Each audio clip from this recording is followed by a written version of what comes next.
top 8 match. Oh, Best 3 yeah. out of 5. When it gets to 3 out of 5, that's going to get spicy. Oh, it's our boys again. NAKAT and VoiD sitting up the stage, rocking the blue team yet again. These are like the players that we've been seeing playing this game for such a long time, right? Like even during like the tech tests and back in March, maybe even before, always giving a little bit of feedback towards all the characters. They've definitely been like some of the community heads that we've seen a lot in this game's lifespan. Yeah, not only one of the older players, but also the players that have been really consistent, especially when you take a look at VoiD and like his progress, not just in the way that he's been playing teams, but also the tournament that we mentioned before where he came out winning in a singles tournament a few days ago. But now getting set up here, we are at the end of the bracket, honestly. We just had an insane Game 3 between our 2 top seeds in the pool. Now we're going into another one of the same type of games with our top seeds, VoiD and NAKAT versus HankDaTank and Palm710. Like you said, bro, you got first seed, you got second seed. What more could you need? Literally, this is what fate decided. Now fate's gonna decide who's gonna be moving through this bracket on the winner's side and who's gonna be moving on the loser's side. It's gonna be such a tough battle. Try to like climb through from the loser side of the lower side of the bracket, you know. When that happens, you can only lose one more set on top of that when you're down there. So it's so much stress happens onto you. So to be able to relieve that stress for tomorrow is such an important factor. Right. And you know these guys are ready. We'd be pointing out here. You know, I'm not gonna lie. I saw these guys playing blackjack yesterday. You were there too, but like they were winning. They were winning. What's extra funny, I was like, are you guys practicing your duo synergy right now? And they're like, yeah, we are. They like, were. Okay, got you. It's all about that mentality. It matters. Having that chemistry is such an important factor. Being able to know what's inside your partner's mind, you know.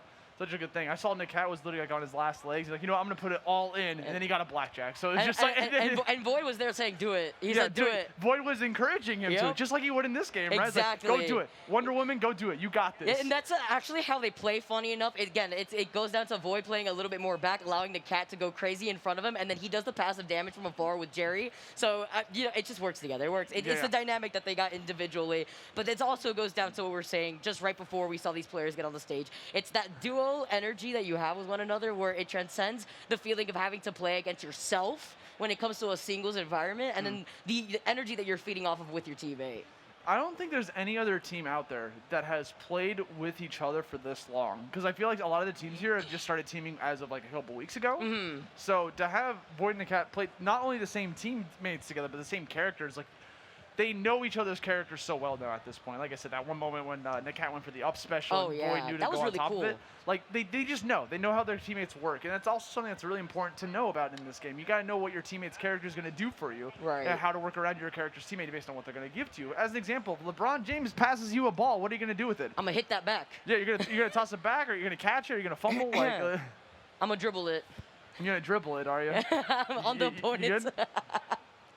Can you get him with the mix-up? You know, you mean the schmix-up? The schmix-up? Yeah. Oh, so you know. Oh, I do know. Oh, you do know. I do know. Bet. It's great. It's great. Even though we don't have LeBron and Iron Giant out here, just being able to play against those characters online has been a very enjoyable experience for me. Bro, they're fun. I learned something new about Iron Giant every single time I play against that character. Yeah, it's very strange. I learned that he's a robot. Oh, no way. Yeah, I don't believe it. Giant robot. Big body. It's kind of funny to see this character be that big, by the way, like on screen. Like it's so like obnoxiously big that it's hilarious. It's like you know, it makes sense because like honestly, Iron Giant is one of my favorite movies, but to be able to see it in this environment where you're duking it out literally with Iron Giant, like that Iron Giant is the basketball court, man. Like you are gonna be getting hit in every direction. he's gonna smash his car right in your face, you know, and then do like a little elbow drop on you. Yeah. The obnoxious invincibility too that he's got when he's like in the air. Puts the bolts on, bro. Yep. When he puts the bolts on, I mean, he gets needs big it, mad. Bro. He needs it. No, I get it. I get it. My man becomes combo fodder sometimes, so he needs the ability to be able to escape, and that's also what's really good about that character. He just dishes out so much damage. It's very helpful. So, yeah, we're gonna be jumping to the set momentarily, looking at these maps currently, thinking about where we're gonna be going for map number 1. So seeing looks like it might be Trophy's Edge. You know, we've been seeing not only just Trophy's Edge a lot, but Sky Arena a lot too. And do you think that's just because of the neutral setting that Sky Arena provides? I know that the platforms do allow you to negate the fact that the ceiling could be big when the platforms aren't around, but it does allow you to help reposition in case you do need to, and to go for some mix-ups too. If you think that you're going to land on the platform, you could actually end up fastballing through the platform instead. And this stage is kind of similar, except we got a little bit of the little platform there that's like in the middle that moves kind of slowly both both platforms, so that can also be a little bit helpful. This is a pretty common opening stage as well. Again, just very neutral. So let's jump right into it. Got NAKAT and VoiD representing the blue team. HankDaTank and Palm710 over here with Shaggy and Velma, the Mystery Inc. Incorporated. They're here. My favorite. Literally cannon out here too. Yeah. And you know, just the fact that you have NAKAT controlling so much of the space, taking the lead right now, it's VoiD with Jerry who actually does some of that damage, that tick damage that can come in here too. Picking up the healing a little bit as well, splitting up the red team a bit, but it's the spike that you gotta worry about. You saw that HankDaTank was ready to help cover him, and now they're both going down. It's gonna be NAKAT and VoiD, up 2 of those lives. Yeah, you're seeing a lot of like the good chemistry coming in, right? NAKAT going in there, being the front liner and taking all the hits, being what a tank actually is supposed to be, right? Getting there to take all the damage while VoiD can just have a heyday back in the back line. So now you're gonna see Palm chasing after VoiD a little bit in the back, trying to give him a little bit of a challenge, mind you. But now we got some down air action coming out from NAKAT. Gets caught by the uppercut, gets back on the stage. The size of the hitboxes that Shaggy has is actually insane. Not only getting the follow-ups, though, I really like the way that Hank was able to play that around NAKAT. NAKAT saw the pressure and immediately tried to go back to VoiD, but he couldn't escape Hank with some of those big moves. In general, though, immediately coming back, you saw the armor getting put down on VoiD to prevent any sort of shenanigans that you saw Palm trying to do. That whole time, he was just trying to get the rage, but the second he got a little bit of a charge, VoiD was right on top of him. It can be very difficult for any Shaggy to try to like find a moment to go for that rage moment. I like the follow-up there from in between, not just the last and yep, that's going to be it. The follows that we're seeing from NAKAT and VoiD are actually great. The follows from the Jerry specific move you see him toss out that bottle, and then NAKAT immediately goes in with the upbeat there too. Yeah. So many times we'll see VoiD go for these combos, right? Like mid-combo, he'll actually shoot Jerry with the slingshot and then collect him in the middle of the combo, like just using it as a tool. Not only just for as like a trap-based thing, but also for just like extending a combo or just like adding on a lot of damage. Because the slingshot of Jerry, like Jerry himself, it actually deals a lot of damage. Yeah, and if you were aware enough to be able to get that follow, because it kind of just like pokes you up, it's enough for VoiD to get in for another hit, and then for NAKAT being on the other side, since he's taking kind of that lead role, to immediately retaliate his attention and then follow up in the air after that. So we'll see what HankDaTank and Palm can bring to the table here for game number 2. They're probably going to be sticking with the Shaggy and Velma, the characters extraordinaire. Take a look at some of these perks as well. These are like the traditional try and true perks for NAKAT and VoiD, right? Going to be rocking that aerial acrobat yet again. Again, that perk's really good, especially when stacked, because it gives you 20% additional aerial mobility, which is insane for just like, you know, converting your kills and increasing how far you can move your characters, being able to chase. It's really good.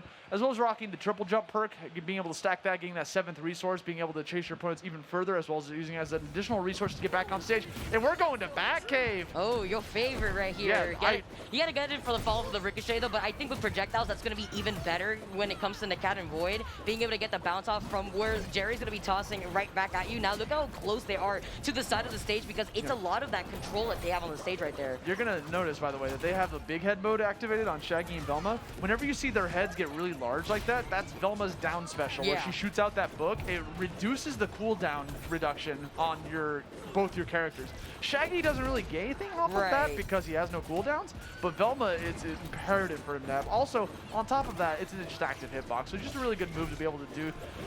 The cooldown's so large in that move that you're only really going to see it like once a life for her, maybe twice. They also have the ability to avoid the projectiles, so you saw those walls coming out eventually right around the red team, but getting spiked on the ground right here. I like the stall. You saw him just trying to use that rage, but he could have put him in a really bad position as they get that first life, and now gets the second one with the spike. Where could you go when that pan also allows you to stall up in the air a little bit, positioning you, allowing you to actually get the spike? You can go to the blast zone. You can go all the way down there, bro. Just meet me down there to already. the graveyard, man. Yeah, it's like, we're burying you. Why for you bury me in the cold ground? Okay, so we got 134 on NAKAT. Trying to, just hanging in there, surviving, doing what a tank's supposed to be doing while VoiD just getting all this damage. Got a rage finally on Shaggy, gets that side special and the kill with it. Such a powerful tool for him to be able to get that kill. NAKAT getting in there immediately to add shield on there, gets the spike. Trying to get another one on top of that. We got Hank being able to escape it, still surviving, kind of chilling in the smoke there for a little bit. Gets that cooldown reduction on Velma. See how much they're going to be able to get off of this. Oh, see the down air coming in?